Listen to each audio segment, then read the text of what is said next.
Good morning, नमस्कार। दो चरों का रैखिक समीकरण, ये अध्याय का नाम है दो चर वाले रैखिक समीकरण। ये कक्षा 10वीं के विद्यार्थियों के लिए है। कक्षा 10वीं में दो चर के रैखिक समीकरण, इससे संबंधित प्रश्न हल कराए जाते हैं।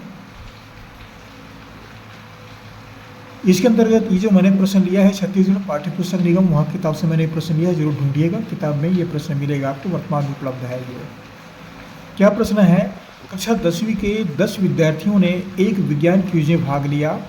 क्विज में भाग लेने वाले विद्यार्थियों में लड़कियों की संख्या लड़कों से 4 अधिक थी, तब लड़के और लड़कियों की संख्या क्या रही होगी?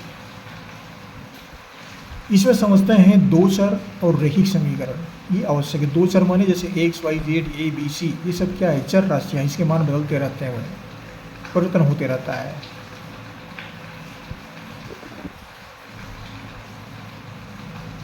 इसमें देखिए किसी भी विधि का उल्लेख नहीं है। ये जितने प्रश्न पढ़े आप, इसमें विधि का उल्लेख नहीं है, तो चाहे किसी विधि से बना सकते हैं, लेकिन पुस्तक में एक ग्राफ दिया हुआ है, हम इसको विलोपन विधि से तैयार कर रहे हैं। अगर ग्राफ विधि से दिया रहेगा तो फिर ग्राफ विधि से तैयार करेंगे, विलोपन विधि दिया तो विलोपन विधि बनाएंगे, और प्रतिस्थापन विधि से दिया है तो फिर उसी से तैयार करेंगे। लेकिन किसी विधि का नाम नहीं है, तो हम इसको यहाँ पर विलोपन विधि का प्रयोग कर रहे हैं। क्या प्रश्न है? कक्षा 10वीं के 10 विद्यार्थियों ने एक विज्ञान क्विज में भाग लिया।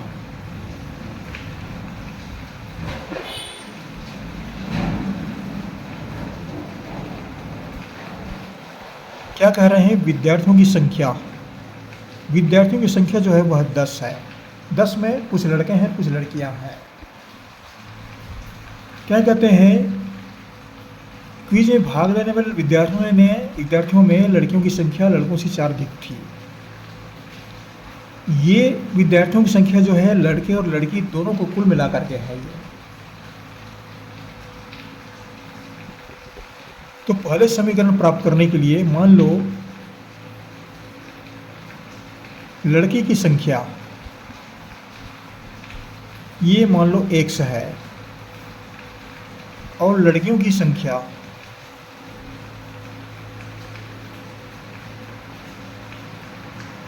ये मान लो y है। अब इन दोनों को जोड़ते हैं तो हमें कुल कितने होते हैं? 10 लड़के लड़कियां हैं।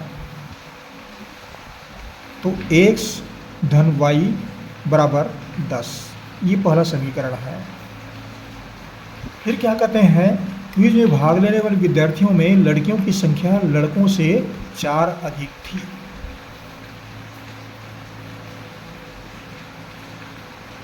दूसरे शर्त के अनुसार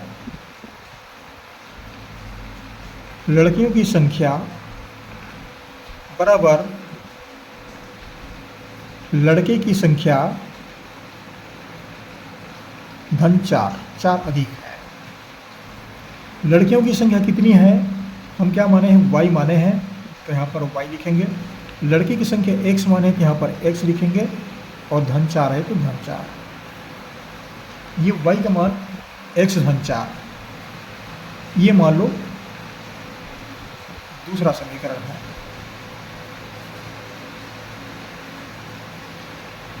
अब देखिए यहाँ पर हमको दो समीकरण प्राप्त हुआ, x धन y बराबर 10, और इसको में कम करते हैं, इसमें प्रतिस्थापन विधि का प्रयोग करते हैं, ज़्यादा आसान हो जाएगा।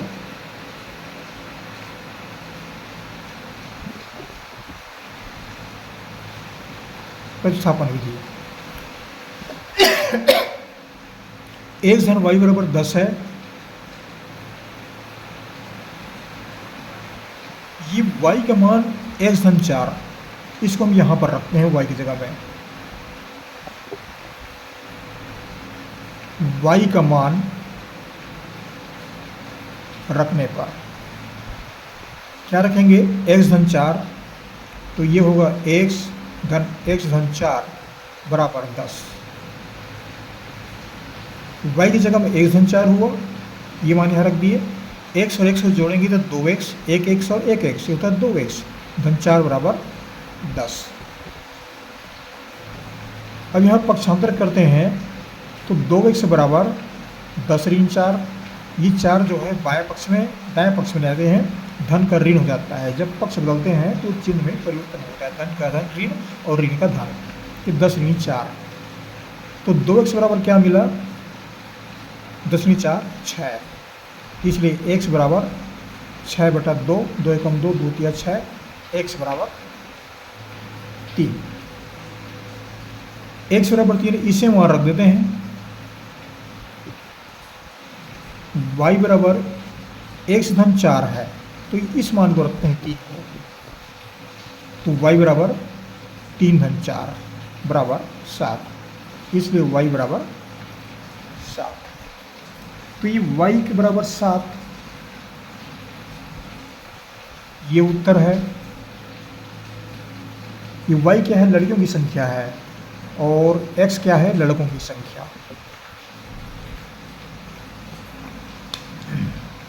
तो उत्तर क्या लिखेंगे, लड़के की संख्या बराबर 3,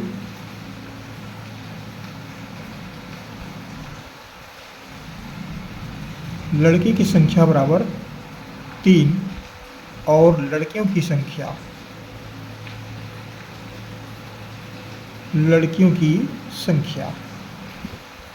बराबर हुआ 7। ये 3 और 7 कुल मिलाकर के 10 विद्यार्थी हो गए। तो ये उत्तर हमारा सही है।